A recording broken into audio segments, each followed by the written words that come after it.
How he delivers that line, I was like, oh, kind of scared, kind of horny.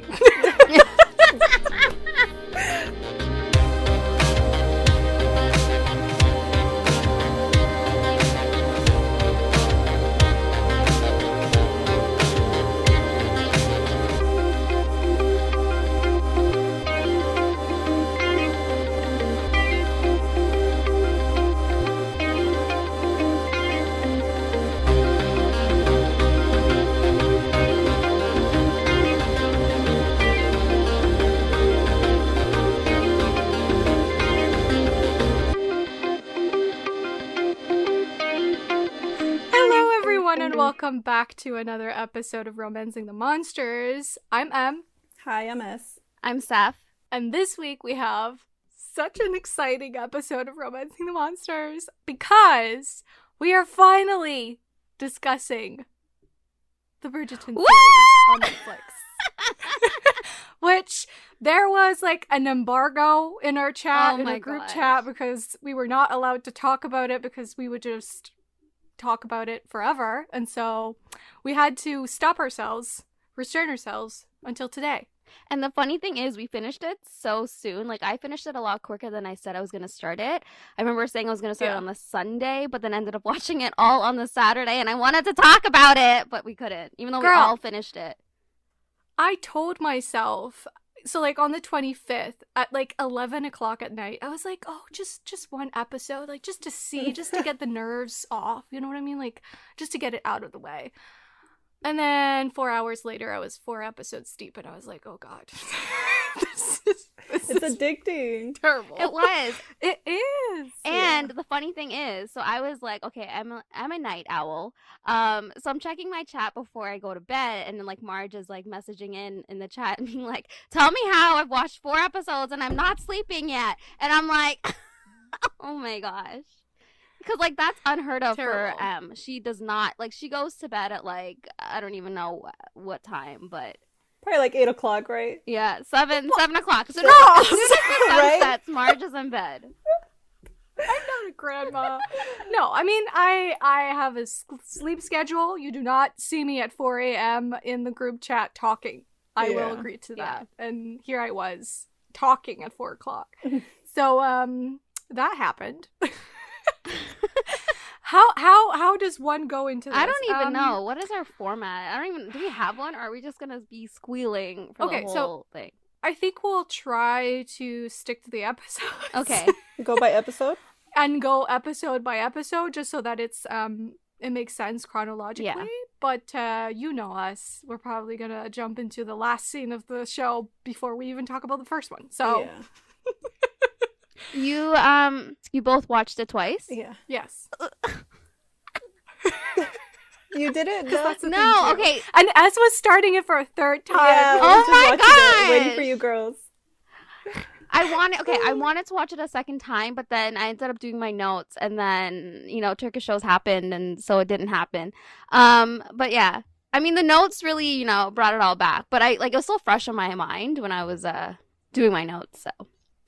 Well, to be fair, I was listening to the score right before this. Like, as I was getting ready, I was listening to the original score, and it is so It's good. Beautiful. It really I was watching interviews with the cast right before this. Yeah. I love them. They're so cute. That's what I want to watch. I want to watch the interviews. Yeah, I want to do that. They're so cute. I love the cast. Even like Reggae, he's very different in real life than he is as the Duke. And I'm like, okay, Reggae, you're like a cute little charming boy in real life, but like you're a daddy. It's so like telling on how great of an actor he is. Sorry, this is Simon, by the way. Yeah. The guy who plays Simon. Yeah. He changes his whole like mannerisms and like even like the way his eyebrows arch and like he's anyways, this is not I mean, all of them are. I feel like that the actress that is most similar or seems the most similar in real life as she is to her character is the girl who plays Eloise. Yes. Yeah. Like, they seem very similar, which I freaking love Eloise. I anyway, love the her. Score, original score, amazing.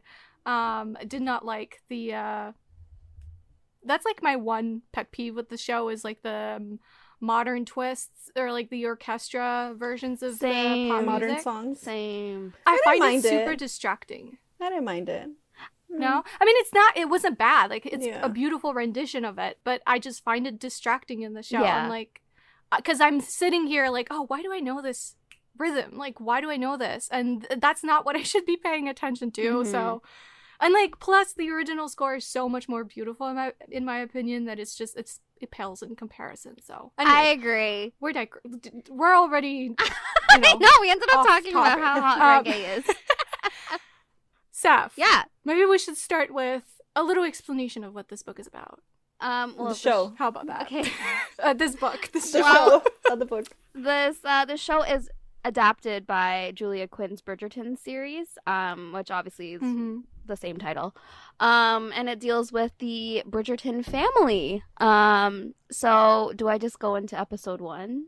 If we're gonna do it that way, shouldn't we at least first say what we think of the show and then go into each episode? I don't know! We've never done a TV show before. Okay, yeah, you're right. Does that make more sense Yeah. then? Because then, or else, when are we... okay, so... Okay. I mean... We're chaotic already. This is great. This is fine. 7 minutes in, already a mess. So should we go on to say what we liked first? That we liked it I or feel not, like, or... yeah, so then we get into, like the separate episodes. Okay. But, Yeah.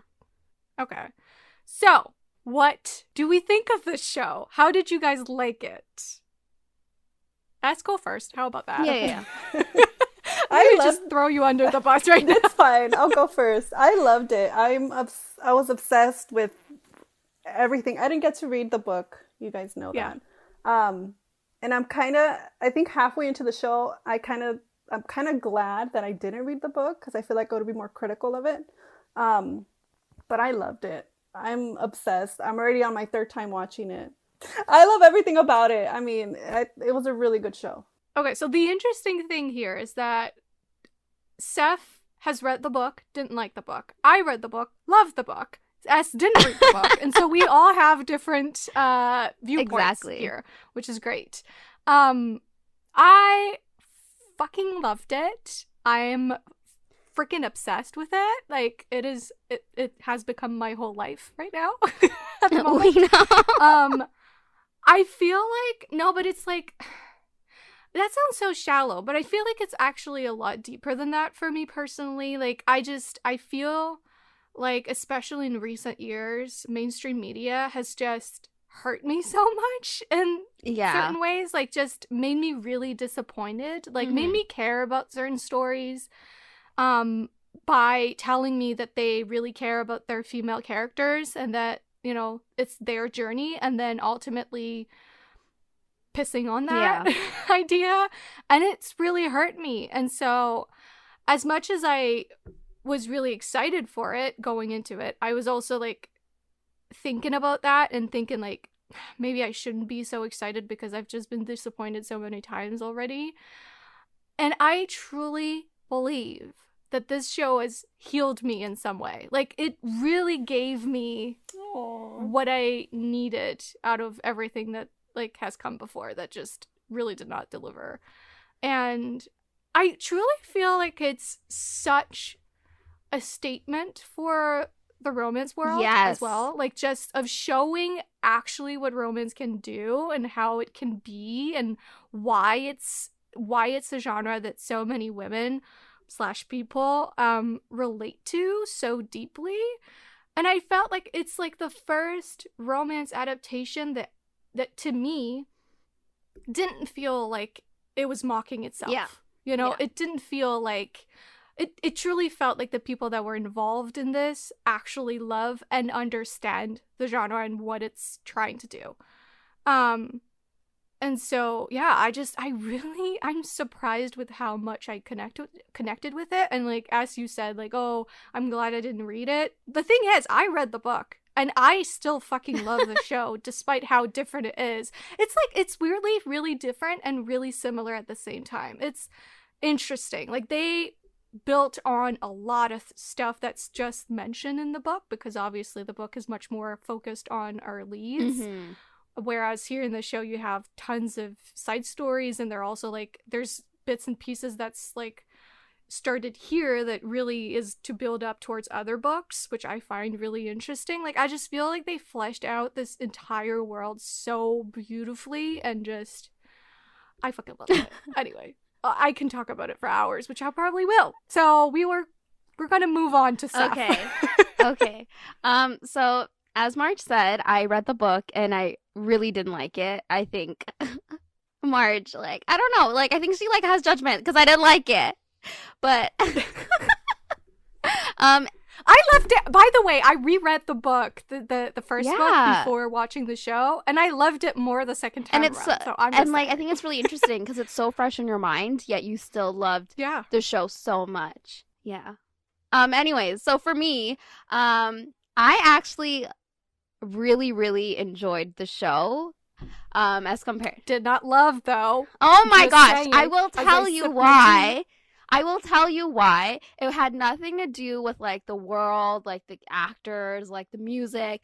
For me, it was just like the story at the end of the day was not something that I liked. And I knew that going in, but like I still really enjoyed it. And I really, really liked it. And it made me okay. So I like if you go read my Goodreads review, you'll know that I'm very vocal about my dislike on Daphne. A This little show actually shit. made me really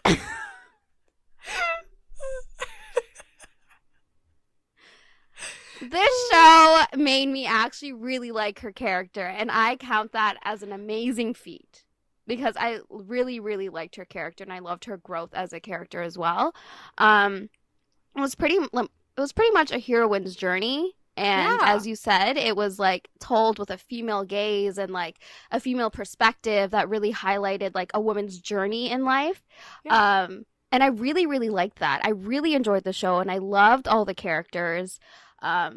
Yeah, but for me, again, it's just like the story, like it had problems with like the same problems I had even in the reading the book, but I think they handled it a lot better in the show than they did obviously in the book, because they kind of probably had to tame it down a bit, in terms of like what happened, which we'll talk about when we get to it. But yeah, at the end of the day, I really enjoyed it. I really, really was enthralled. I am like not obsessed, but I really like I want to watch it again. So yeah, I really liked it. That's a win in my book. If Seth says she wants to Yeah. watch it again, I didn't hate it. And I mean, told to you be that. fair, I saw so many women online saying that their husbands are loving the show just as much as they are. And I'm like, Really? you know what? I love that. If some That's men a are going to win. watch a female gaze story and go, I love this, I'm like, thank you. Yes. I'm actually thank you. I've seen a couple TikToks where guys are actually recommending other people to watch it. So I thought that was cool. Oh, See? yeah. I love that. This is what we needed in 2020. This is the romance story that we needed. And we can get into the stuff that's happened like later on, but I truly think that at the end of the day, it's a story of hope, and it's a story Yes. of growth, and a story of a woman coming into her own and discovering Yeah. what and who she wants to be as opposed to who she is told to be. Exactly. And I think it's so powerful how it's solely focused on her experience of this story, her pleasure, her journey, her, like, it's all her. Even like, Yeah. sure, like, I mean, Simon is certainly there, and we're certainly seeing him, all of him in his beautiful That glory. nice booty.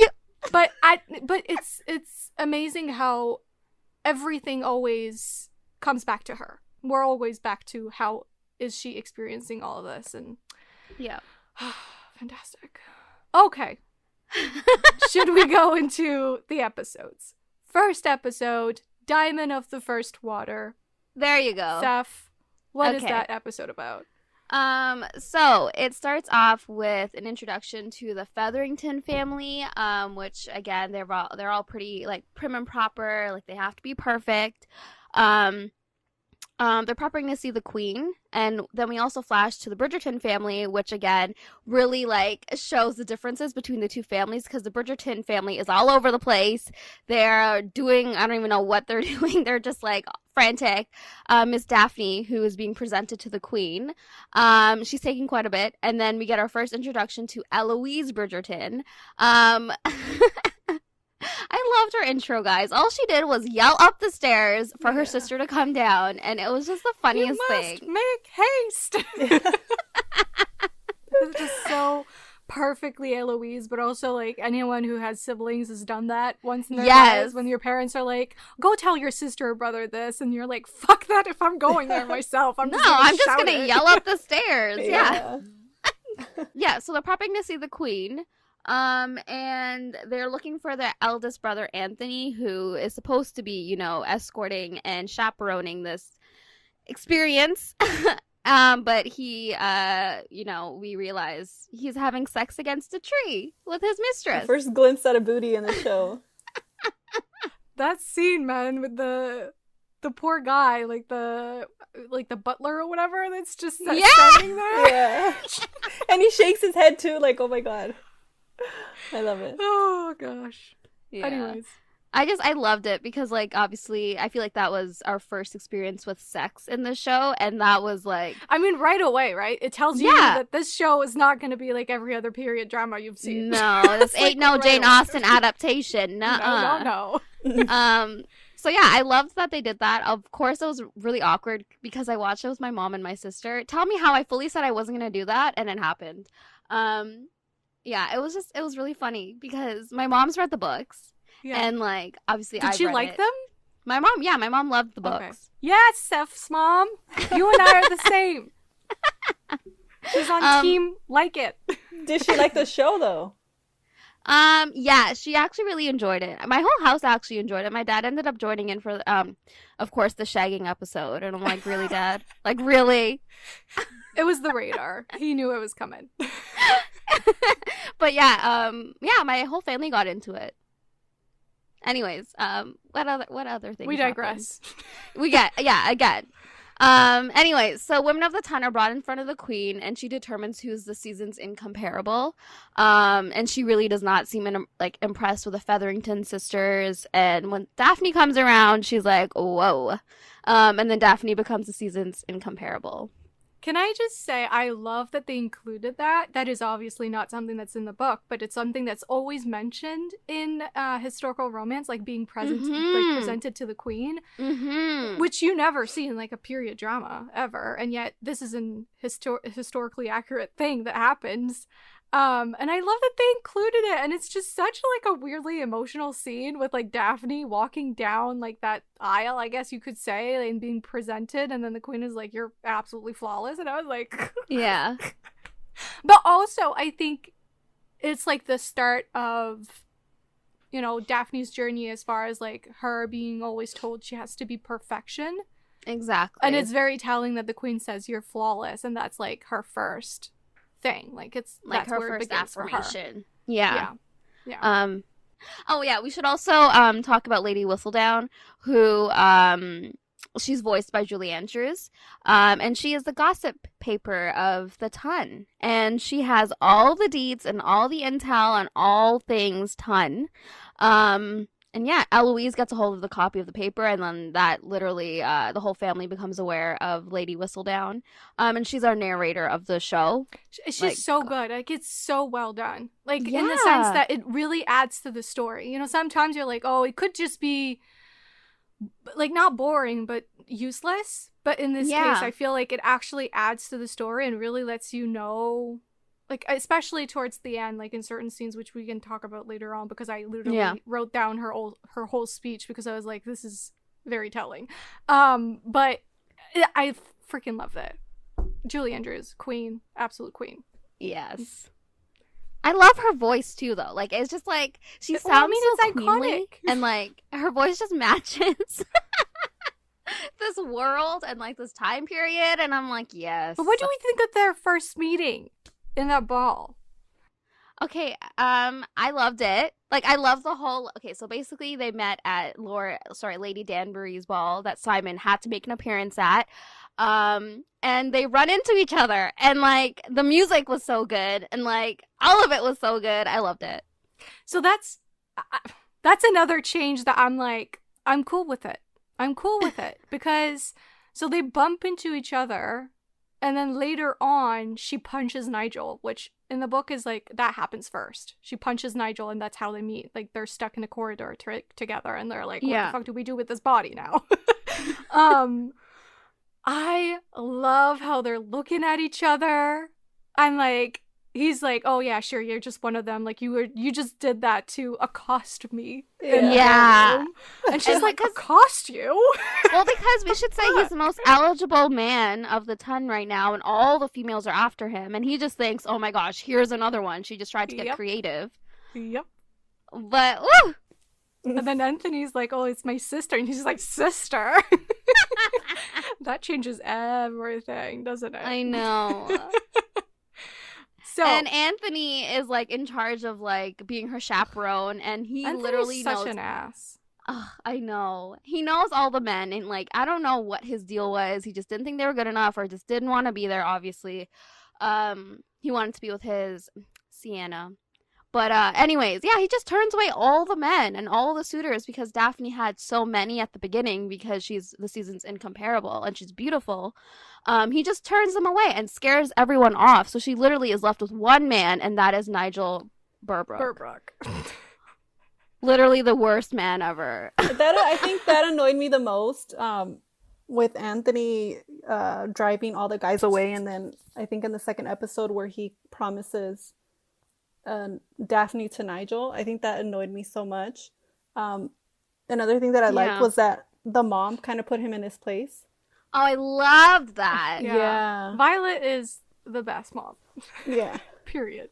Well, you know what? I have some issues with her, but I think we'll get into it later on. Okay. Oh, okay. Yeah. But, yeah. But I think Anthony is an ass, but you can kind of understand his point.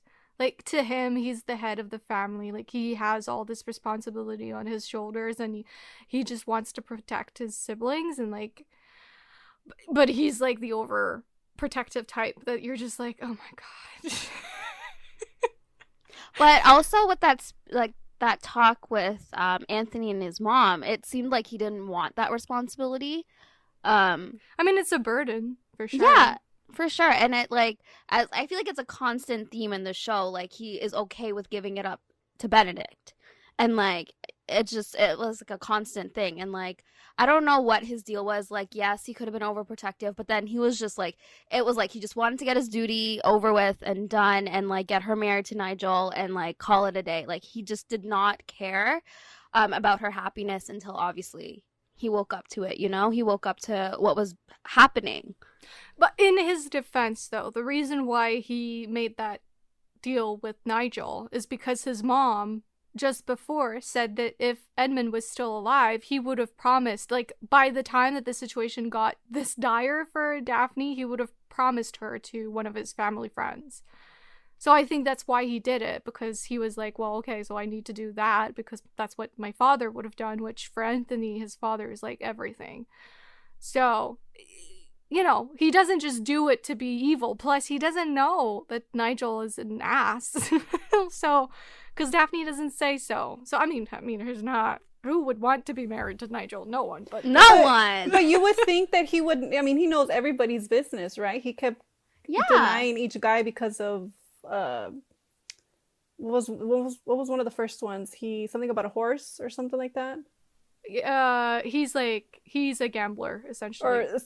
And then I don't know. If he knew everybody's business, you would think he would know whatever the fuck his name is. His business, right? Burbrook.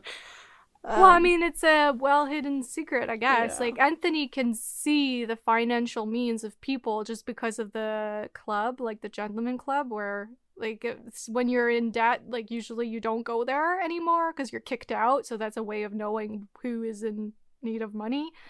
But, like, a child that he's hidden away in the country, like, how would Anthony know about that, you know? And as, like, for his personality, Anthony wouldn't really know about, you know, how awful of a person he is because he didn't really spend time with Nigel.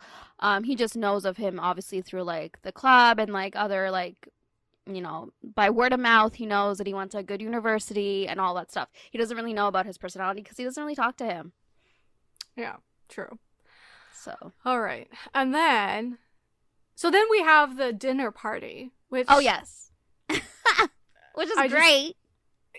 So good. I love it. So good. Like, Simon being all like, yeah, sure, you're always thinking about me, I just know it. And Daphne being all like, absolutely not. And like, I just love their banter. Yeah, their banter was so good. And like, I also love how the mom was keeping tabs on them too. And she's like, and having Anthony, her knowing smart. His looks, but like at the other end of the table. Yeah. And he looks at Benedict at one point like, do something about this. And then Benedict is like Yeah. what? What do you want me to do? No. But I also thought it was so sad because, like, obviously, like, if you read the book, you knew, like, Simon's past wasn't the greatest. And, like, so his facial expressions at that dinner broke my heart because, like, he saw this loving and caring family and, like, you know, they're, like, playing pranks on each also other. Dining at the table with everyone else. Yeah, and he remarked upon that. And, like, yeah, and, like, you can see, like, how much, like, this shocked him. But, yeah. I love that family. The Bridgerton family is great. Ugh, love them. I want to be a part of it. I love my own family, but like if I could be a Bridgerton, I would. But also I have very sinful thoughts about Anthony, which makes me think I shouldn't be a Bridgerton. Yeah, girl, same. Because that'd be weird. It's crazy that there's 8 of them, right? Yeah, and they're all named alphabetically, which is just. I was talking to someone yesterday, and I was like, "What's the third eldest daughter?" And I couldn't remember her name, so I went Francesca. A B C D E F. Oh, yeah. Francesca. I was like, "This is great." That's funny. I know, I loved it because, like, at the end of the show, so basically, I'm not gonna say it, but anyways, my sister was like, wait, so why are they starting from A? And then I was like, oh, because it's the Bridgerton, like, you know, tradition. You start with, like, naming their kids alphabetically. And then, like, I was naming them all off by, like, heart. And I'm like, whoa, how do I still remember this? But also I watched the show. And you guys know I'm so bad with names. So this is amazing for me because it's like, I can't really forget it. You can't because they're alphabetical. Like, how are you going to mess that up? Anyways, so then we get the second ball scene with like the fireworks. Oh, and yeah. Daphne in the garden, and she punches Nigel, and then our man Simon is running. Let's start with he came running thinking that he was gonna play, you know, her prince in shining armor, her knight in shining armor, and try to save the day. But our girl Daphne has a lot of brothers. The fuck out of Nigel and punches him in the face, knocking him out. Yeah. And Simon's like, whoa, like, wow, yeah. Like, she was so great. I loved that scene. Yeah. So here comes the whole trope of the book, which is we're gonna form an arrangement, or like we're gonna pretend we have an attachment together so that Simon can get all the mamas off of his back, because he's a rake, so he doesn't want to get married. He has no desire to get married, and he wants them off his back. So they're gonna pretend to be together so that he can get rid of it, because they're gonna see that he's unavailable. And Daphne, who, because of Anthony, has no prospects now. No! Anthony is just scaring everyone off. Then everyone's going to want her now because she's unavailable. And that's just how it works, right? Men want what they can't have. Exactly. And that scene, when, like, the music starts and, like, they start walking and, like, they start dancing, and then, like, it cuts back and forth between them and the deal and them dancing, is just one of my absolute favorites. I love how they did that. I did too. So beautiful. And, like, the dance is so beautiful, too. Their dance and, like, the fireworks. Like, they spent a lot of money on that scene. Girl, and the budget. Right? Their costumes, the fireworks, like everything. The budget was probably insane, but like it paid off. That one scene was and like epic. Simon saying, "Stare into my eyes. We must appear madly in love." I'm just like, oh my god, Simon. I feel like Simon whispers a lot, and I saw that was like, I saw someone on Facebook who was like, "Oh, I can't ever understand what he's saying," and I'm like, "Girl, he's whispering into my ear for 8 episodes." I'm like, "Give me more of this." His voice was so raspy and growly. I was living.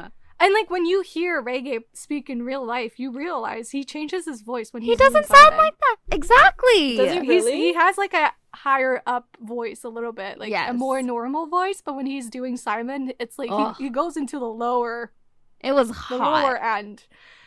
Yeah. So hot. When I first heard his voice, I couldn't believe that like he was Simon. Like he sounds so different. You should go watch an interview. Soon. After this, after a recording, He's so cute. He's so charming. You kind of can't believe that big dick energy is hiding somewhere. Exactly. So what were your thoughts on the first episode? I mean, loved it. I thought it was a really good first episode. I was like hooked from the beginning and it didn't stop. Hence why I binged the show. And I mean, we didn't talk about like Marina, which is another thing that she's introduced in this episode as well, which is a whole story, which I was really surprised got that much screen time. Like surprised in a good way. Yeah. I mean, I feel like they didn't spend enough time developing her character for me to be invested in her storyline. Really? But really, yeah, I mean, in the first episode, I felt for her by the end. Like, by the end, I was like, I wasn't crying, but I felt so like her situation was awful, and like there was no way out of it, and like. Anyways, we'll talk about it later as like, you know, things happen for her story. But yeah, I like at the beginning I didn't really care enough about her to be invested, but then like as the show obviously continued on, that changed. Because Marina is definitely one of those, like that's one of the things that is actually just the mention in the books, because she's Sir Philip Crane's first wife. Who Sir Philip Crane turns out to be Eloise's love interest later on. Apparently, people were calling me like, not people, but like I was talking about it in a group chat, and like they were saying that I was spoiling it, but I'm like, these books have been out for like over 15 years. It's not really a spoiler who ends up with who. Come on, like go read a book. Plus, I mean, they might change it. I don't want them to, but they might. No, they cannot. So. Poor Marina's story does not get any better because it doesn't. I mean, for her to be someone's first wife, it means that she has to die. Sadly, that's so sad because, like you said, her life's been tough. No, but that's so fascinating to me because, like I said, she's just a mention in the book. Yeah, and which helps because you're like, oh, you feel bad for her for sure, but you don't know her. But now we know her. I know, but like. It's so sad because I'm pretty sure like her story is still going to be very prevalent and like at the forefront in the show if they continue to do more seasons. Well, maybe not so much because she's gone now. She's with Sir Philip Crane. He lives in the country, so. But I still think it'll somehow be in, like she'll somehow be in it. I think like her death would also be in it as well. Because I feel like it's a sad death. Like it is. I mean, it's suicide, so. Aww. Stop! Oh, that breaks my heart even more. That's so sad. I don't even know how she died. She has postpartum depression after giving birth, and she commits suicide. It's yeah. I mean, it might not happen. Honestly, I'm rooting for them to give her some kind of happy ending, even though like I don't know how she could still be in the picture, and yet Eloise would get Sir Philip Crane now that they're married. That just doesn't make sense. So yeah. Yeah, it's gonna be interesting to see how they work that one out because, ugh. Yeah. So question. So Sir Philip, the brother, the one that Marina left with, is in the books is the love interest of Eloise. Because so Marina in the book she's a distant cousin of the Bridgertons and not the Featheringtons. and she marries Sir Philip Crane. I don't think that George Crane is a thing in the book. Like her loving George. I mean, George might exist in the book, but I think she marries Philip. But it's not like a love match. It's like we just got married because we need. And you can tell, like, you know, at the end of it, like, it was just him doing his duty. Like, oh yeah, but he's so sweet. Sir Philip Crane is so sweet. He's adorable. Yeah, but in the books, he's like this beefy man. So I don't know what happened there, but you know, I mean, he's a farmer, sort of. Okay, now I really want to read that book. Digression again. I know! Okay, we need to stop. Okay. I just had, like, one little remark on, like, that episode, and it was, like, on how Anthony was treating Daphne in the sense of, like, you know, shooing away all of her suitors, and Daphne finally confronts him as they're riding their horses. Was it Hyde Park? I don't know where they're riding. Probably. And anyway, she confronts Anthony, and tells him he would never understand what it is to be a woman. And she also says, if I'm unable to find a husband, then I'm worthless. Yeah. And that honestly is heartbreaking, but that was the thought and like the mindset of women of that time period, and like maybe women in other countries nowadays. But yeah, like I feel like it's so ingrained in her head that she needs to find a husband or else she has no worth. But not just that, because I feel like we kind of forget that yes, Anthony has a responsibility to his family, but Daphne also has a responsibility to her family in the sense that she's the first to get married, and so who she marries will impact the rest of her sisters after her. If she marries well, they have more chances of marrying well as well. If she marries not well, then that will impact everyone else. And so I there's that too. Like, I don't think that the show spends that much time on that fact, but it certainly weighs on her. Yeah. They do mention it quite a bit in the show. Yeah. Like, it is an important thing, and I feel like that added pressure on her, like, really, really, you know, pushed her into situations. And sort of related to that, like, one of the moments that you hate Anthony the most in this episode is when he's with Sienna, and she says, every woman is not afforded such gallant protection, and he says, every woman is not a lady. And I'm like, oh, that's such an ass move. But, like, it's true. And I think that that's also, like, the beginning of an important conversation in the show of, like, you have the ladies, but you have everyone else as well. You know, they too are living difficult lives. Sometimes more difficult because they're not protected as ladies. So. Yeah. And, like, speaking of Sienna, like, she had to do a lot of things, and she literally had to fight to survive most of the time. And, like, obviously Anthony doesn't see it that way, and it's like, yeah, his situation with her was pretty interesting. Not gonna lie. Yeah. And ultimately I loved it. Even though I'm like a fierce Kate protector, I'm like, Kate is the best thing in this series. She's Anthony's love interest, in case you don't know. And so, like, every time Sienna and Anthony were together on screen, I was, like, rolling my eyes, like, why? But they made me care. They made me care about her, and they made me like them, and ultimately I liked how they wrapped that up. So we can talk about that when we get there, but... Okay, fine. I'm happy. Even though I'm still, like, a fierce Kate lover. And Kate better be a thing in season 2. She will. That's all I'm saying. Will. Which I think she will, yeah. Yeah. For me, it was like, as you said, like, Kate's his girl. So I just was trying to figure out how this is going to work out. And, like, I kind of, we'll talk about it as it goes on, but I ended up liking Sienna's character in the sense where, like, she obviously, like, really, she really was, like, there to, I guess, be a foil to, like, the Bridgertons and, like, the ladies of the ton. But yeah, I think her character was very unique because we've read a lot of historical romances, and, like, obviously the opera singers are usually the mistresses. So I think it was really interesting to get her perspective and, like, her scenes as well, like, with Anthony, but also, like, on her own, and like, to see, like, her situation, like, on her own. So I really liked that. And when that she made stands me up to Anthony, you're, like, cheering her on. You're like, yeah, girl, he's not the one for you. You can be happy on your own without this ass. Even though it's a nice ass. Yeah, it is a nice ass. We have to say that. Well, a lot of asses of, from men in this season. Yeah. I mean, I'm not complaining. We love to see. Which, by the way, this is something that I didn't say in my review earlier on, but I love how they treat nudity in the show and like how the sex scenes are done and how you see very little of the women, but a lot of the men.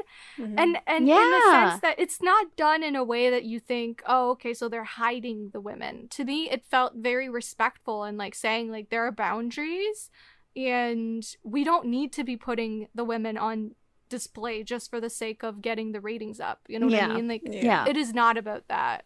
And I freaking love that because you know what I mean? It's too often in mainstream media, they just put boobs everywhere just because. Yeah. Why not? Let's use women as a device for sexiness. But this time, it was the men. Which, again, like, I remember during their shagging episode, like, I remarked that, oh my gosh, like, we haven't really seen, like, Daphne, boobs. Like, at all. Yeah. And then, I mean, like, it happened, like, once or twice, sure, but, like. Yeah. That's what I'm saying. They're not hiding it. They're just not overly putting it on show for the sake of it. Exactly. Which I really, really appreciated. I loved it. I loved their sex scenes were done really well. Yeah, and I'm saying that because it's true for Sienna too, which she's not treated any less respectfully than Daphne, who's a lady. Like, both of them are treated equally in that sense. Yeah. So, episode 2, Shock and Delight. Okay, well, this one starts off quite differently. We finally get Simon's perspective in a way. We get a flashback to Simon's birth. And we see how awful his dad was, only caring about having an heir to the Hastings line. And his wife died in childbirth, and he really didn't care. He was just excited that he finally had a son. And lo and behold, his son apparently wasn't as perfect as he wanted, because poor baby Simon didn't speak much, and when he did, he had a little stammer. And his father was disgusting. And was so disappointed and, like, literally didn't care if he survived or not. And Lady Danbury, who has been pretty prominent in the first episode, was friends with his mother and took him in and raised him to be who he is now. But, yeah, his father was awful. But baby Simon was so cute. Yeah. Lady Danbury for president. That's all I'm saying. Right? Like, is she as likable in the series as... She's the best in the book series. She's way older in the book series. She's like this grumpy old lady that's like meddlesome as fuck, but you just love her anyway. Like, she's awful and so direct with what she says, but like in the best way. But I think she's still very close to Simon in the books, if I remember correctly. So that's like true. I think she did raise him in the books as well, or like he spent summers at her house. Aww. And when she talked to Simon and, like, told him, like, you know, like, she'll help him overcome it, and, like, I cried. I teared up. I couldn't. Like, it was so sweet and so heart-touching. Because he never really had anyone on his side before, and, like, never had anyone, like, champion him and fight for him like she did. And, like, yeah, it was just so, so cute. Like, their relationship was so cute, even from the beginning of the show. Like, when like, we didn't know their backstory. Mm-hmm. Yeah. So all those flashbacks are actually the prologue of the book. So I fully expected them to open the series that way, the TV series that way, and they didn't. And I actually like that they didn't, because the thing is, this is about Daphne, not Simon. And so it made sense to me that, I mean, episode 2 was very Simon focused, which I'm fine with. But I liked how they decided to ultimately start with the Bridgerton family and show Daphne. Yeah. And then work their way into Simon, because actually that makes a lot of sense. Mm-hmm. So. Yeah. So yeah, anyways, we continue with the story with Daphne and Simon, and they're trying to figure out their plans for their ruse, and how many dances and balls they're gonna go to, and like how many appearances they're gonna make, and all the while they're still bantering and flirting about. And they end up going to the garden party. And Nigel Some Burbrook, kind of picnic, yeah, like a picnic. He ends up going to the garden party, and like obviously he feels like he's slighted, and he decides to out the situation in a way, and says he would ruin Daphne if she also doesn't. because Simon beat the shit out of him, which Yeah, we did not mention, but Simon we did really do that. didn't. Because he was protecting Daphne, because Nigel said some really awful things about her. Yeah. Yeah. But yeah, he did say some pretty nasty things, and Simon beat the shit out of him, like you said. And he's fuming mad when he gets to this picnic party. And yeah, she has no choice but to agree to marry him, because she can't be seen as ruined in the eyes of society. But our great Violet Bridgerton has his mother over, so not Nigel's mother over, because she knew the maids would speak about everything. And so they found out that he had a child out of wedlock, and made it known to Lady Whistledown, who outs him, and he disappears. Yep. Yeah. I love the scene with Nigel's mother. She was so disgusting. She's so funny, but like so off. Like talking about him as if he's the greatest specimen this earth has ever known, and you're just and then like, Daphne is like, "Bitch, where?" Yeah. Oh, that was an amazing scene. A great addition for sure to the story. But if we go back to the flashbacks, which is the I just want to talk briefly about the last flashback of Simon, which is when he's much older and his father is dying. He's on his deathbed essentially, and Simon comes in, and this is like where for him everything starts. He makes a vow to his father that because obviously his father, his only thing was to have an heir. He just wanted the line to continue, the title to pass down to his son, but his son was at one point dead to him. And so Simon comes back, and he vows to his father that he will never marry and never have children, because to him, that's his greatest revenge, is to not give his father what he wanted. Yes. Yeah. And he says, the line when he says, "Speak, you fucking monster," is just so great, because that's so what his good. father said to him. He was like, "Speak." And like now it's Simon, and his father can't answer because he's like half dead. I just, how he delivers that line, I was like, oh, kind of scared, kind of horny. Same. That's accurate. But yeah, that scene was done really well, and like he acted, Reggae really acted that scene amazingly. It's very dark and ominous. Yeah, the flashbacks were so sad though, and like even when he came as like, I don't know, a child of like maybe 10 or 11, and he came to see his dad again, and like at this point he's like started speaking in full sentences, and like his words have become clearer, but he still has trouble speaking. His father like didn't even care one lick. Like he did not care at all about this poor child who's been sending him letters throughout like his childhood, throughout all the years. I don't know how many letters he sent his father. His father left them in the drawer unopened and did not care. Like that one I think made me tear up a lot more than the first one. And it's just so sad. Like this poor kid is still trying to have a relationship with this man who literally does not care at all. And like it's just so sad to me. I even like the choice of making the flashbacks like colorless in a way, or like darkish blue. Yeah. And I mean, obviously the point was just to show you it's in the past, but I actually love it because those flashbacks are obviously from Simon's perspective, which the rest of the show is in Daphne's perspective. And so Daphne's perspective is all colorful, and you know, to me what it conveyed, that choice of color, was that Simon's life was very bare of colors. Like it's just, it's so sad and dark, and like he doesn't really, I don't know, joy is just not a part of it, and so for that reason I like the fact that it's so colorless in a way. Yeah. We also get the scene between Eloise and Daphne, and it breaks my heart when Eloise says, "It must feel so exhausting this game of pretend you feel you must endlessly maintain. Tell and me. I have that one ready to speak about too.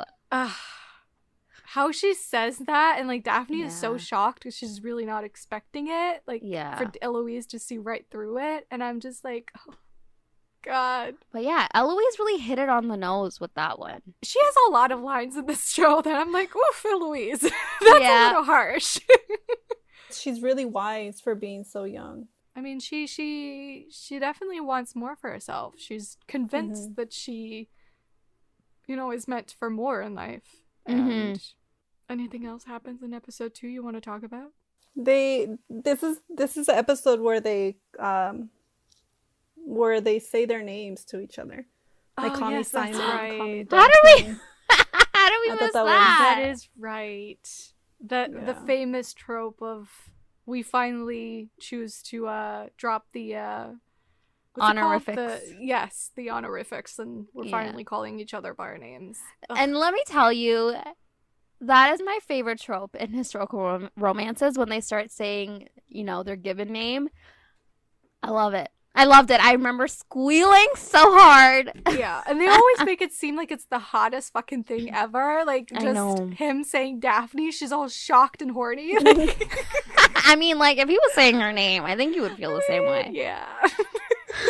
But I feel like, you know how they have like they show everybody's ass and you see like a little bit of like the girl's tits and everything, but the little things where they say each other's name, the little touches, like that to me is just like, I don't know, this like I the think sexual they tension. show and... intimacy very well in the show. Yeah. Yes. And it doesn't Yeah. pale in comparison to like ass out, titties out. Like it's just as just as powerful of just them saying each other's name, and then later on when they stop saying each other's names because they're angry at each other. My heart hurts when they stop calling them by their names. And like even I don't remember which episode it is, but like at some point he purposefully calls her Miss Bridgerton, and she's like, "Stop calling me that because it's hurting her." Yeah. I know. It was like it was hurting me too. I was like, "Nuh-uh, this is not okay. Her name is Daphne. Call her that." Yeah. But yeah, I think that's episode 4. It might be. Yeah. No, it's much later. It's like after the whole thing. No, is it before? I don't know. Anyways. No, it's actually episode 3. Oh, okay. Yeah. So, episode 3, The Art of the Swoon. That episode had a few things coming that I was not anticipating, nor was I ready for them. And I'm very grateful that they were there. I know what scene you're Seth, talking about. What happens? Well, they continue their ruse. They continue to play their game of courtship while Daphne has a lot more men coming to the door. And then was this the episode that everyone finds out that, someone's with child, and like the girls try to figure out how does one become with child? And it was funny, but also had a deeper context that, kind of made me a bit worried.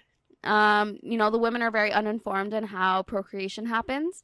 And poor Eloise barges uninformed. in. Yeah. And like her brothers just laugh at her because obviously it's like they know how it happens, but like, and her mother is like literally probably going to be like, bring me my smelling salts. Because it's not really a topic you discuss in public, or at all in terms of like the London Ton. Simon and Daphne are in a garden, on their stroll as a courtship, as one does. And what does she ask Simon, guys? Well, before we get there, because it's a little bit later on in the episode. First off, I feel like a lot happens in episode 3, actually. First off, one of my favorite scenes of the whole show, and I feel like it's a really underrated scene between them, is the first ball where the Prince of Prussia first arrives. Oh, yeah. And he walks in, and like Daphne and Simon are joking around about this like fictional textbook that they're writing. And Simon says like, oh, so he'll say like her dress is exquisite. Yeah. And then the prince is introduced to Daphne, and the first thing he says is that her dress is exquisite. And Daphne snorts. And I just love that scene. And then they're talking together afterwards, and Simon is like, how can someone produce such a horrible sound? And I just love it so much because it really shows how they're slowly growing closer. Not like necessarily as lovers at that point, but as friends. Like, they're really at ease with each other and having fun. And I'm just like, this is everything I wanted to see. Like, I feel like this is the part in romance adaptations oftentimes that they skip over. Like, we're actually kind of friends as well. Like, we just have fun together. Yeah. And there's nothing sexual about it. There's nothing, like, it's just fun. And I love it. Yeah. So and like much. that was one of the first moments where they became like comfortable with one another, and like we actually as viewers got to see it, because I feel like you said, like I feel like everything was very much like robust and proper, or like, you know, I don't know how to explain it, but like it was our first moment where we got to see them like that. And I like that scene was Daphne so cute. is like less perfect, right? Like she Exactly. does the not good thing of snorting in front of the queen. Yeah, like that was like her one instance where like her facade, her mask kind of like disappeared for a second. But you also kind of see that like that she's always like that around Simon. You know, it's around everyone else that she's not like that. And so yeah. Anything to say, us? About their relationship and how they were building as friends? Scene. That scene. Oh, about that scene? Oh, I loved it. I'm telling you, this whole show is really good. I love that scene. She's like, I loved it all. I loved it all. Well, for real.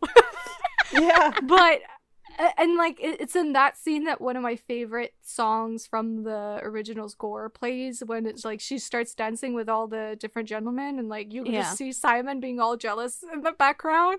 And I love the song that plays. Absolutely love it. Was this the one where they dance as well, and they're kind of like hopping, like, and like he has like a really big smile on his face? They're smiling so much together. Yeah. I love it. But that's before. The song comes on after that. Like, it's after they've joked and stuff, because they dance before that. Anyway. Yeah.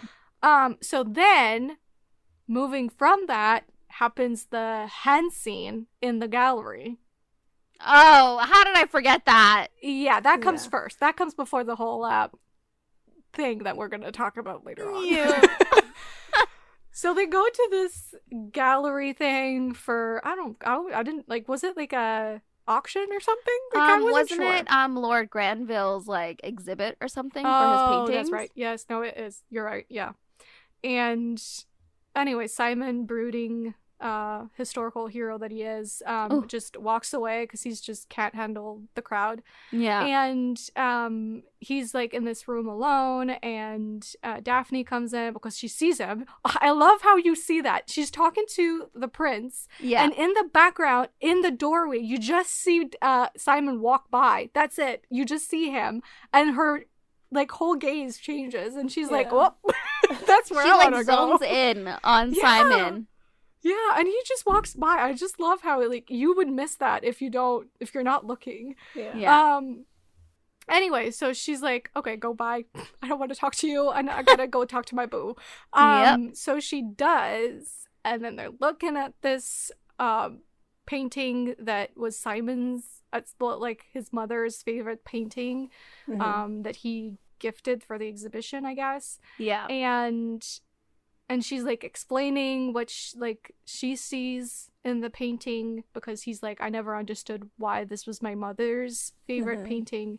And it's just this super cute moment, and like their facial expressions are just perfect. They're saying so much with so little.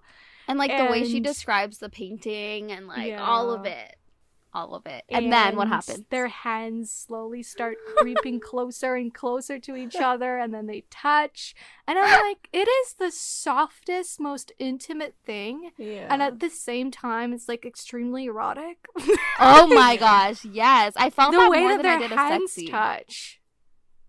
Like, they're kind of caressing each other's hand a little bit. And I gotta say, there's something about a period drama hand touch scene that always gets to me. Every single time. The first hand touch always gets to me. Yeah. And this is why I really think that the people that produced this knew what they were doing. Like, they've seen the period dramas. They know that the hen thing is a whole thing in period dramas. And they were like, we gotta have that. Yeah. And they did it, and it was great. And it stands apart from every other hen touch, and is just... the way they hold on a little bit, and then, like, it just focuses on their faces, and, like, he's all, like, broody and internal, and she's all, like, scared and, like, ooh, this is new and, like, forbidden, and then and, like, she's breathing hard and, like, yeah, and then there's a crash and you just see Simon taking his hand away, and I'm just like, oh god, yeah. This is my shit. And then we get the famous scene, the infamous scene that I was not expecting. Okay, I needed to get to it, which is why I brought it up. Yes. So, take it from here. So, what did she ask Simon? And then I'll lead in. So our girl Daphne is, like, aware that she doesn't know much about anything. Yes. And so she's like, what am I supposed to be looking at in suitors? Like, surely there must be more to marriage than this. Like, how do people love each other or whatnot? Like, how does a marriage work? And because they're talking about it, and Simon is all like, oh, a marriage is like a battlefield, which is like, okay. And then Simon says, Okay. So basically, he's like, it's kind of like, you know, when you touch yourself. Well, I mean, first he's like, well, it's a continuation of what happens at night. And Daphne is all confused. Oh, yeah. She's like, when I sleep? And he's like, so what do you mean when you sleep? Like, I love how he goes from confused, because he's like, how do you not understand what I'm trying to say here? Yeah. To, you see, like, his rakish ways slowly creeping in, and he's like, oh, this is an opportunity I am going to take. Yes. And he tells her how to touch herself, and I was on the floor, dead, breathing hard. Can we talk about the fact that that scene finishes with him saying, come. Yeah. No, and that was obviously on purpose. Like, he was telling her to come with him, but we know he obviously meant it should help you come. I was like, Simon, baby, I'm trying. Oh, God. It was, that whole scene was just, whoa. I couldn't handle it. I really couldn't handle it. I'm not gonna lie, I rewinded a couple of times. Well, I couldn't. I was watching with my mom and my sister and my dad. Actually, no, my dad was not here yet. I just, the way he says, like, between your legs, and then when you find a feeling that feels good, carry on with that. I was just like, And then you reach a pinnacle. Oh, Simon. Simon. Oh, Simon. And then our girl, Daphne, takes it to heart. And she's like, all right, I'm going to try this out. And so she does. She does. And to be honest, that scene is also very respectful in how it's done. It's not like lurid in any way. It's really just her discovering this, like, what masturbation is, essentially. And, like, and I like that it's there, because, like, you never see that ever in stories. No. I mean, like, okay, in The Shape of Water, by Guillermo del Toro, that movie, it did start off with, like, a scene of a woman masturbating. That's a female gaze movie as well. Exactly. Yeah, and I guess, like, it's only ever apparent in a female gaze geared film. And, so that was one instance. But, yeah, in this one, it was different because, like you said, it wasn't really focusing on making it sexy or, like, anything like that. I think it was more, like, of her own discovery of her own body. Like, that's her body, and she hasn't really done anything with it. So, yeah, I think it was done really well. It was very respectful, and I appreciate that. It's not ridiculed or anything. Yeah, exactly. And he was very, like, when he found out, he could have laughed. You know, that she didn't really know anything about it. Like, she didn't know how to, you know, pleasure herself. But no, he taught her how to do it. Obviously, like, for himself. Yeah. Because he wanted to have that pleasure of knowing that she was going to do it because he's told her how to. But also, yeah, he was respectful of her. And then the next scene is the mother saying, "You finished. How lovely." Yeah. I love the play on words in this episode. It's just perfection. I remember I was drinking water, and as soon as Violet said that, I literally choked on it. Because obviously, poor Violet is talking about the song that she was creating, the piano song. But our girl Daphne did finish, so she good did. for her. I know. She reached the pinnacle. She did. But then unfortunately, she meets with Mr. Simon again, and this time around, he's like, "Never mind. You and I, it's over." Okay, so basically what happens was, Lady Danbury, she chastises him in the carriage ride, and she tells him that you need to figure out what you're doing with Daphne, because if you make her lose her a prince, which is the best choice that she could possibly have, obviously, like, he is the best choice. He's a prince of a country. He needs to decide what he's doing, and so he decides to pull away. And how he does that is just being really cold to her their next meeting. And he hurts her and says that they were never friends, and he, as you said, called her Miss Bridgerton, and that the ruse was no longer needed because she had so many suitors, and it was heartbreaking. Like, that scene was so really sad. Was. Yeah. He was he so left it there cold on the sidewalk. all of I a know. sudden. Yeah. And so Daphne goes home. She's crying, obviously, because, like, she really thought something was developing here. But, like, you really get why Simon did it. And, like, at the end of the day, he did it because he was in love. Yeah. And he was like, I can't have this girl, and I love her enough that I'm going to let her go. Yeah, because I so can't give her what he knows that she wants. Yeah, so Daphne gets herself together, and she's like, all right, he doesn't want me. That's fine. I got a job to do. I got to find myself a suitor, and so I will.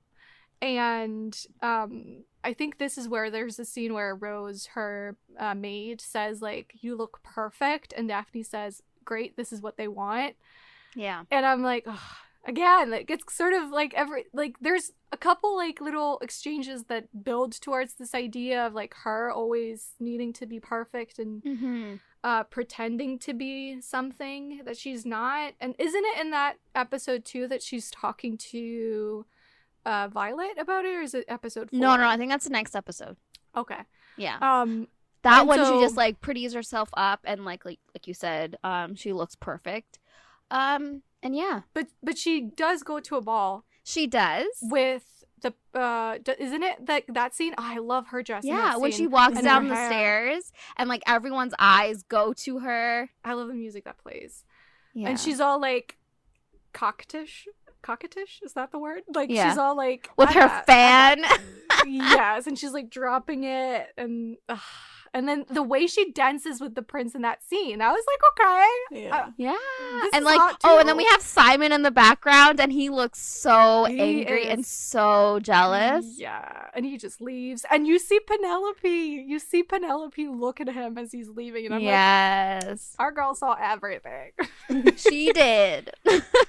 And so I found, like, this picture of it just talks about, like, fan flirtations, and dropping the fan means we will be friends. So, like, she dropped that fan, like, I guess, like, to show her interest in, like, the prince or whatever. And, like, I love that there's, like, a full language. I'm just saying there was nothing friendly about that gesture in the show. It felt very seductive. Yeah. And Simon saw it, and he was not happy. And I just have to say the jealous Simon is a thing hot that Simon. works on me very well. So Daphne has moved on. From, well, I mean, apparently moved on from Simon. We all know that she didn't, but and this is what leads into episode 4. But what were your thoughts on this episode? Episode 3 was pretty heavy. I loved it. I mean, I feel like this is just repetitive. I love everything. For me, like, one thing that really struck me was, like, the problem of uninformed women. Oh, of course. Like Yeah. I was actually lurking online and I gathered a couple things that people have said that I just thought was really interesting, and one of them was um the repression of women Yeah. through sexual ignorance. Like Yep. how they are not told anything, and this is a major issue. And I do think that, I mean, we can talk about it later on, but I do think it plays into why would Daphne know what consent is? You know, Yeah. especially in that time where, sure, rape was a thing back then, but Yeah. between married people, rape, I don't think was acknowledged as a thing. Yeah. When you're No. married, Yeah. you're married. And a man can just walk in and say, hey, wife, I want sex. And even if wife doesn't want it, it happens.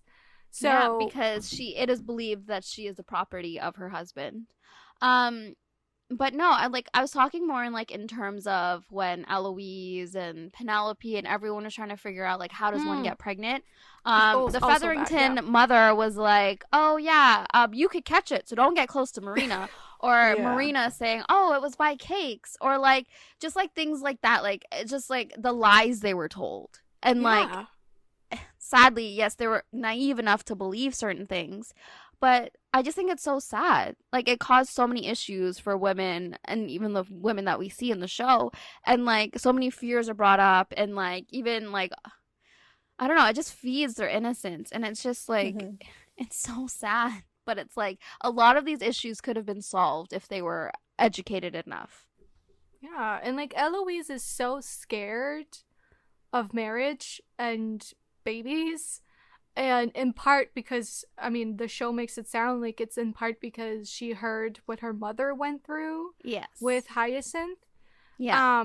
But I also think, like, Eloise is so hungry for information and she's not getting it. And so obviously everything that's unknown is scary. Yeah. And they know that they're being lied to because Penelope is told, like, oh, it's love that did it.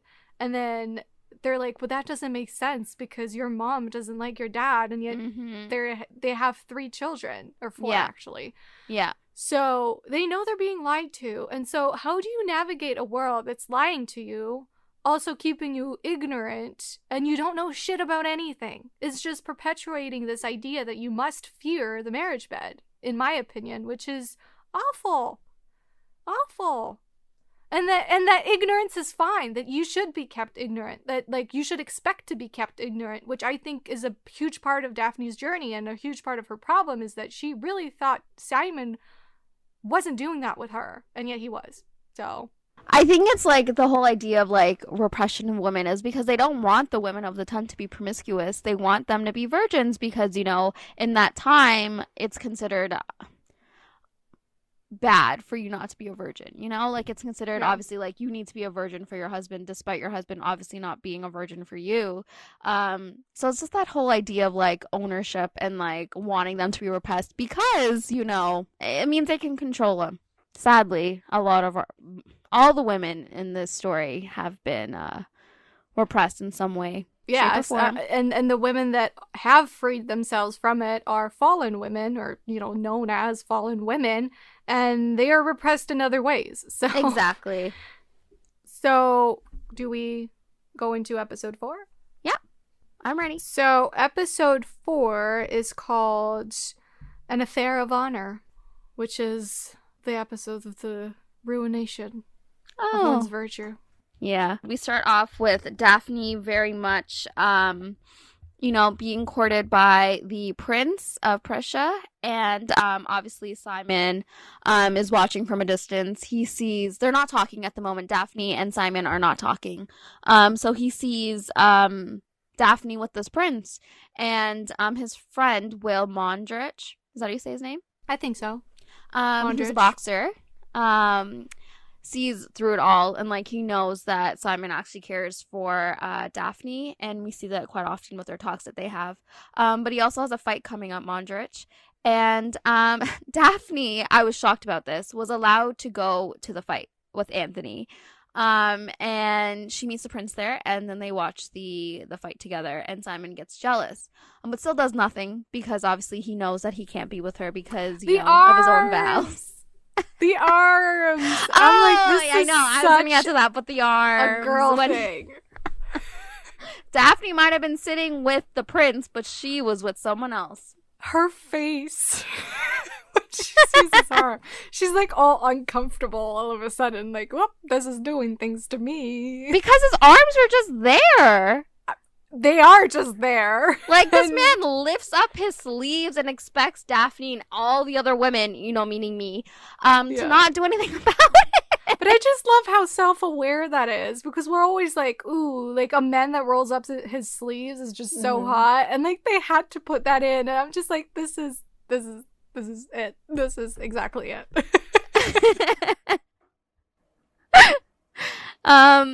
Yeah, it was great. Anyways, so Simon's jealous still, and I love to see it. And then Anthony decides to tell Daphne, well, the prince actually talks to Anthony first and tells the prince that he wants to propose to Daphne. And then Daphne is made aware by Anthony that he plans to propose to her. And her reaction isn't what I think everyone thought it was going to be. You thought she was going to be excited. Her mom really thought that she was, for it, until she actually sees her daughter's reaction to the idea of being proposed by the prince. And then that's when her mom kind of kicks in, and like she picks up that maybe that isn't what she wants, and goes to speak with her. And then this is the scene you were talking about, Marge. Oh, and she says that it was all a ruse. Yeah, and she finally tells her mother that the whole courtship and attachment she had with the Duke was just a ruse. And yeah, her mom sees through that, though. I think she saw through it. Like, she realized Daphne was... I think Violet had clued in before then. I think Violet from day one was all Team Simon. Yeah. Well, I mean, she was Team Simon from the beginning for herself, but I think that's when she kind of clicked in that, wait, Daphne is actually in love with Simon. Can we just talk about how the episode begins with the prince giving her the necklace, but she's imagining it's Simon? Yeah. I was shaken. I was curious about that scene because they released the still a while ago, like way before, I think, the trailer.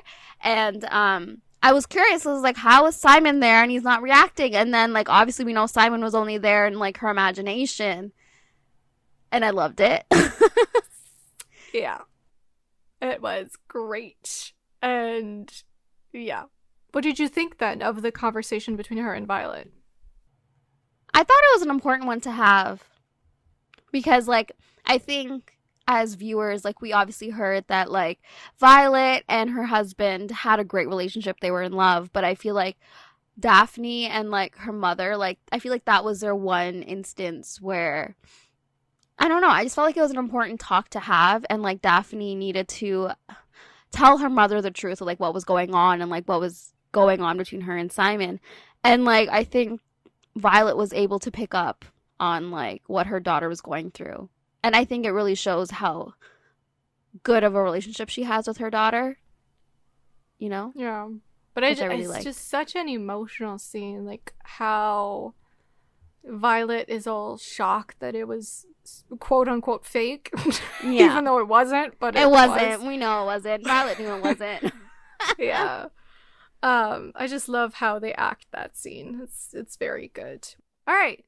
And then we get to the ruination of all ruinations in the garden. Gasp. Well, okay, actually, so Simon is about to leave because he's like, clearly there's nothing left here for me, and if I stay, I'm just gonna keep on simping over Daphne, so I better leave. And Yes. But just before he does so, he finds the painting that they were talking about. And here's my question for you guys. Yes. Was it really him that requested it was brought back to his house? Or do you think it was Daphne? Because it was kind of confusing to me, because he seems confused himself. I think he did, but then I kind of got maybe Lady Danbury? Oh. You don't think she kind of had a hand in it? Well, perhaps. For that, Could I don't know. be. She's definitely meddlesome, so. She is. I was thinking maybe it could have been him, but like that was obviously when he was like the height of his relationship with Daphne and like his feelings for her. So like he's been in a pretty dark spot since, you know, he kind of broke away from her. So maybe he just forgot that he had asked for the painting to be returned. Either way, seeing that makes him remember what happened and how great Daphne is and how much he loves her. And so what he does is he goes to the ball that she's at to talk to her. Well, supposedly was to say goodbye. We all knew that man wasn't gonna leave. He was never saying goodbye. And Daphne is about to get proposed to by the prince, and she freaks out because she knows it's not what she wants, and she runs into the garden, and our boy Simon is obviously there, and they have this argument, which I love. First they have this argument before the ruination happens. And I love how she says, I'm going to be a princess. Like, she says it so angrily, because she doesn't want to be, but she's like, God damn it, I'm going to be a princess. Why is this not what I want? You know, like, that's what you feel in her delivery. And I think Simon's, like, she's like, why aren't you... So this is the thing. So Simon's speech impediment actually doesn't appear that much in the series. But in this moment, when she says, are you really not going to say anything? Like, don't you, you're just going to stay quiet? I think he's struggling with it. I think he actually can't get the words out in that scene. I think so too. And it breaks my heart because she doesn't know. Yeah. She doesn't know. He doesn't... my heart. And you can see him. He's like struggling. He's like you see his throat move and like his mouth is like trying to form words. Like you see it and like you know. And like you said, Daphne doesn't know. Yeah.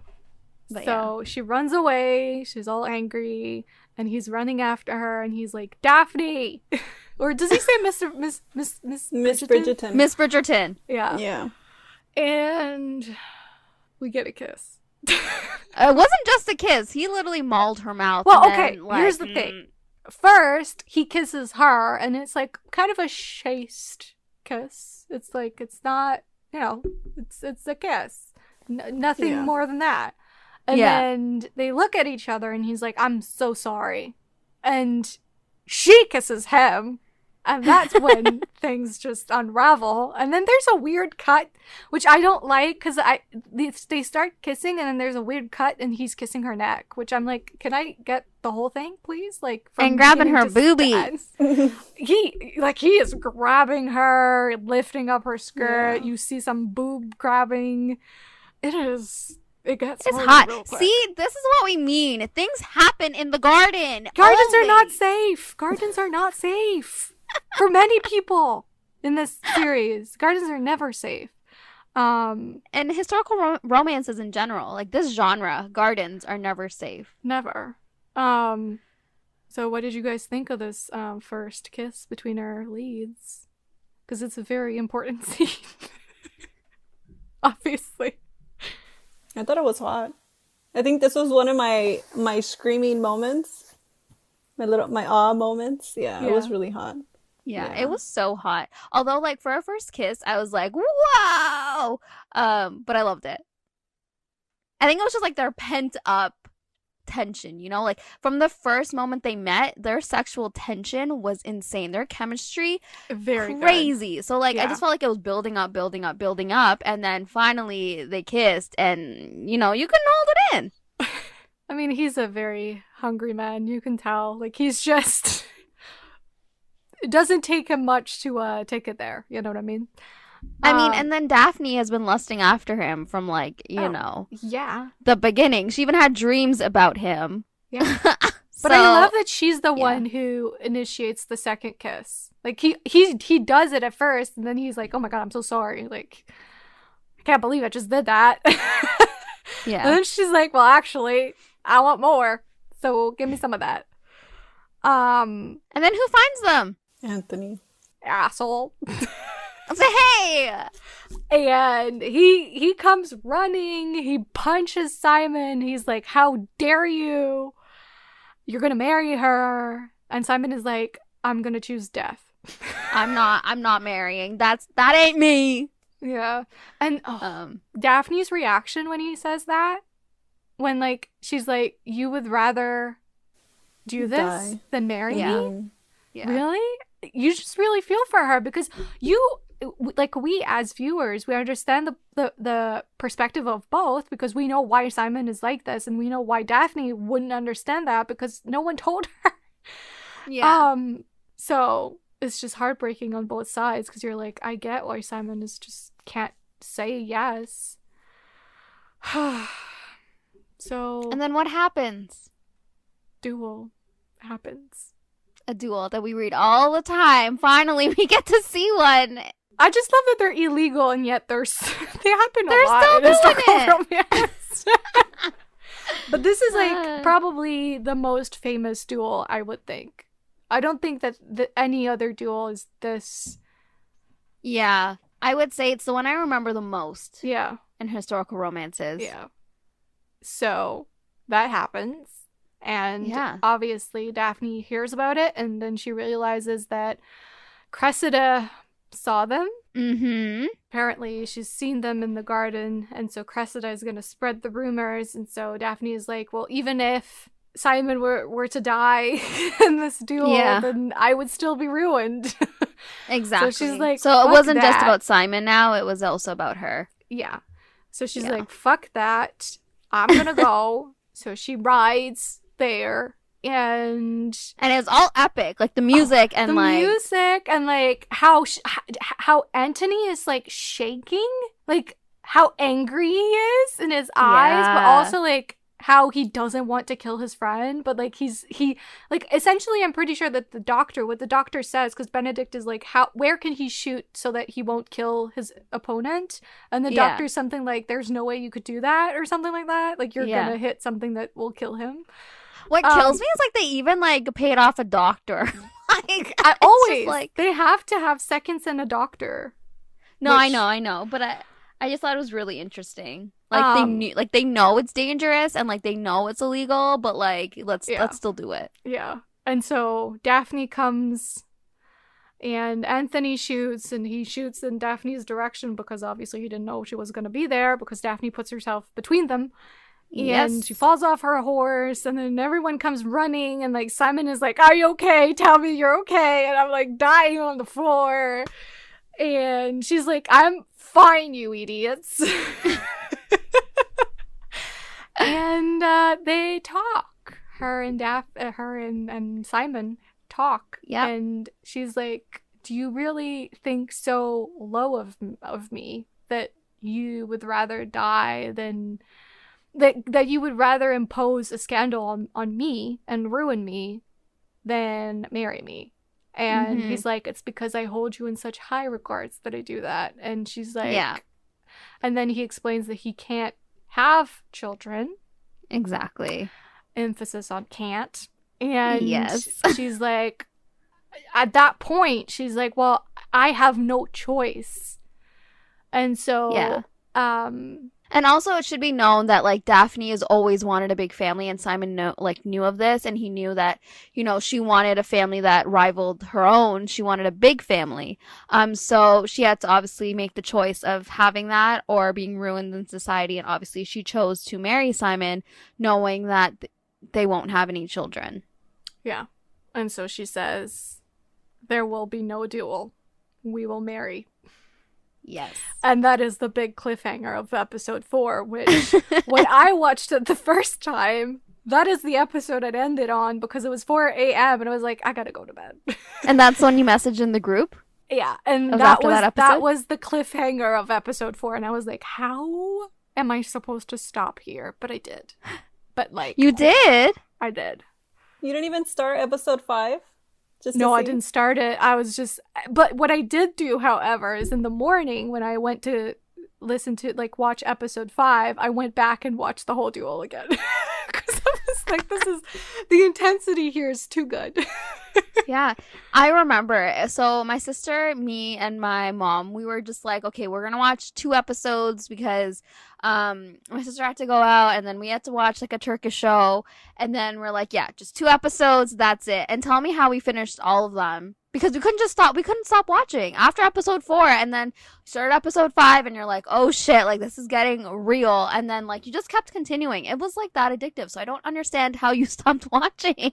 Oh, girl, I mean, I guess you had to get a few I hours was like, sleep. I can't go on and not sleep tonight. But Yeah. this show is crack. It is crack. Literally. It was. But I'm interested to see your perspective on this, S, because you didn't know really the story, right? No. So were you expecting anything like this? Like, were you expecting No. them to have to get married like halfway through the series, like the I first season? expected them to get married, but I didn't think it was because of this whole issue, like with the dad, and then him saying that he can't have kids, and not really elaborating on. When he said can't have kids, what did you interpret? Oh no, you already knew. You saw the dad, right? Mm-hmm. And what his So dad I was. understood his issue with the dad, but I also was a little mad because why didn't he elaborate? He could have elaborated. But I understand that he didn't want to go into the details with his past and the dad. He could have been honest, is the thing here.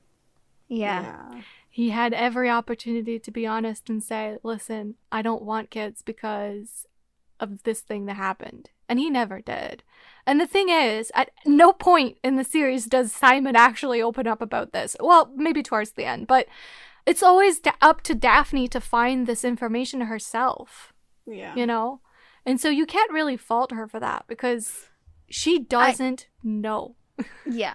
I agree. No, but there's like an instance where we'll talk about it once we get to the episode. But yeah, there's an instance where we'll talk about it. Okay.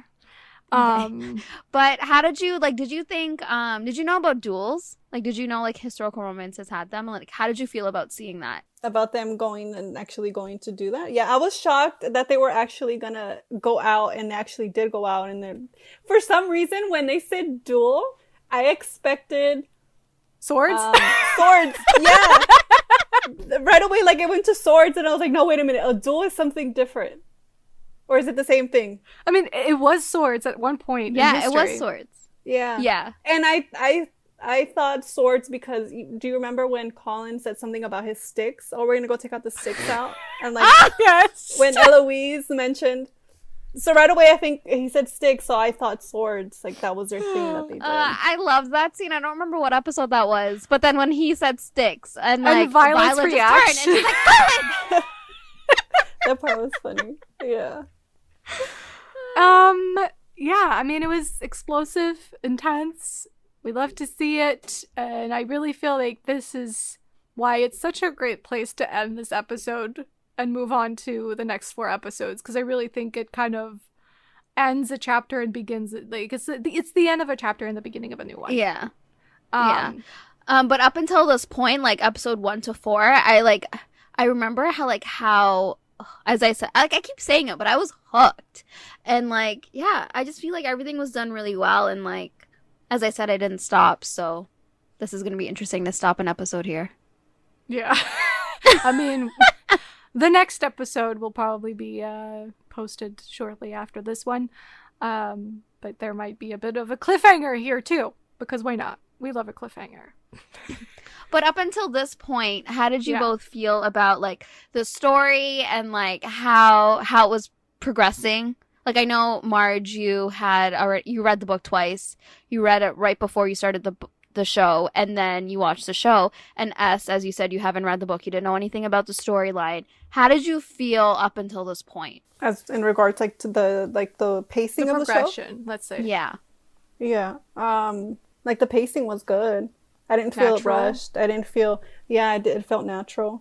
I did a lot, and I do have a question. Like that. Like with Benedict and the artist, is that something that you see in the books? Like, is that completely different? Like his story, his side story. Was Benedict even an artist? He is. That's okay. That's true. He's always, his thing is that he wanted to be an artist, but he just doesn't feel like that's a suitable thing for someone of nobility. Yeah. So that's his thing. Mhm. So should we talk maybe then about like the characters up until this point, or should we wait until the end and say like overall? So okay, so did Granville come in at this point? He did, right? Yes. Has he? Yeah, I remember. I think he was there. Oh yes, at the... Benedict goes into episode 3. The Art of the Swoon is when he goes to that first party. Yeah. Okay. I thought he was an interesting addition. I mean, he is in the books. Lord Granville. No, I mean is in a terms character of in like books, the storyline. Like, because I was like, as you said, Benedict doesn't really have much in the book, nor did Eloise or like literally anyone. Like Penelope and Colin, like they didn't have any like scenes, right, in the book. I don't remember. I read it so long ago. They're all in there, obviously. Yeah, but they're not like focused on. No, yeah. Like they don't get perspectives in the book. So I thought that was really interesting. And I was worried because, yes, I did know the blueprint of the story because I read the book. But I also felt like I was kind of worried that I was like, how are they going to fit everything in? Like, it's only 8 episodes and, like, they're, you know, about an hour each. And, like, so I was a bit worried in terms of, like, how they're going to fit everything in. But I felt like the pacing was really, like, it was done really well. And, like, them including these new characters and, like, new situations that they had them deal with, I think they did a good job. Yeah, and I've seen some people say like, oh, the whole Benedict thing was a little bit of a queer baiting situation, which I don't necessarily agree with. It might seem so for people that haven't read the books, but Benedict's story is all about. So his love interest is called Sophie, and Sophie is someone who once belonged to nobility, but her father died. It's a sort of Cinderella retelling. And her stepmother is really awful, and she becomes a maid. She needs to find work because she's poor, and so she starts working for her stepmom. And his whole story is like him understanding that like forbidden love is possible in a way, or like that status doesn't mean anything for someone. And he definitely, because of Lord Granville, he definitely has, and the Modiste, I guess, Benedict has a moment at some point where he says like, why shouldn't I give those people as my attention, you know what I mean, like why are they less deserving of my time just because they are working people? And so I do think that was what that was trying to build towards, of like having Benedict come to those realization before meeting Sophie, if he does end up having a Sophie. I feel like they will. I mean, we'll see. Like, I feel like they can't change the main couple, but I also feel like I know.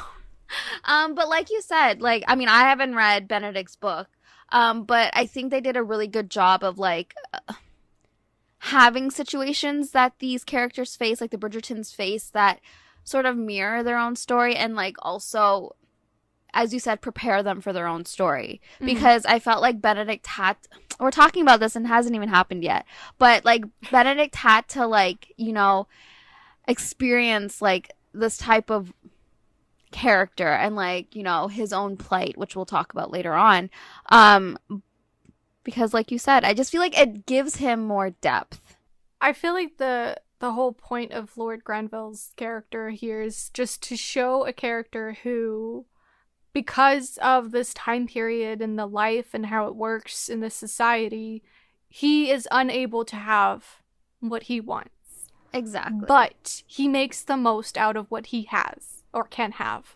And he makes it work. And I think that's that was the lesson that was important for Benedict, of like knowing that that's possible, that some people make it work even though society disapproves. So, yeah.